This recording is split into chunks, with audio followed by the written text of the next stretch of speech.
केंद्रीय विज्ञान तंत्रज्ञान मंत्री डॉक्टर जितेंद्र सिंग यांनी कार्यक्रमात बोलताना IIT संस्थेतील नावातील बॉम्बे तसेच ठेवलं, याचं मुंबई केलं नाही हे चांगलं झालं असे विधान केले। त्याचा निषेध म्हणून महाराष्ट्र नवनिर्माण सेनेतर्फे पवई येथे बॅनर लावण्यात आले होते।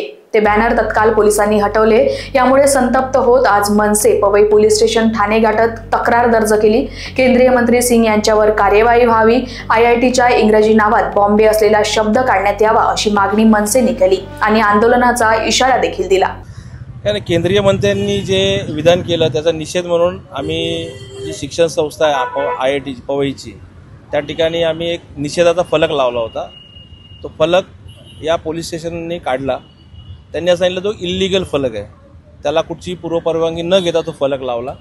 तर आम्ही प्रशासनाला आज तेच विचारायला आलो की या मुंबईमध्ये या परिसरामध्ये जेवढे इल्लीगल फलक असतील ते तुम्ही काढणार का आणि तुम्ही त्याच्यावर काय कारवाई करणार।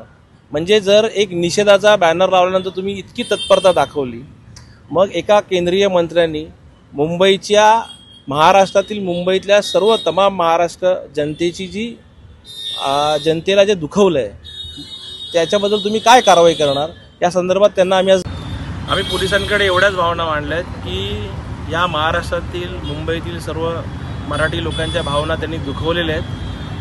त्याच्या संदर्भात या पोलीस स्टेशनने कारवाई करावी अशी त्यांच्याकडे मागणी केली। IITच्या गेटवर अजूनही बॉम्बे हा शब्द इंग्लिशमध्ये आहे, त्या संदर्भात देखील तुम्ही तक्रार करणार किंवा आंदोलनाचा इशारा देखील दिलेला आहे। त्या संदर्भात रितसर तक्रार जे प्राधिकरण आहे त्या प्राधिकरणाकडे आम्ही करणार आणि त्या प्राधिकरणाला आम्ही ते रेक्टिफिकेशन जे काय करायचं आहे नावामध्ये ते करायला लावणार। केंद्रीय मंत्र्यांवर गुन्हा दाखल करण्याची देखील मागणी केलेली आहे, तुम्ही काय सांगाल? 100% आता त्यांच्याकडे मागणी तर आम्ही केलेलीच आहे, त्यांना पत्र केलेलंच आहे। आता बघू ते काय करतात ते।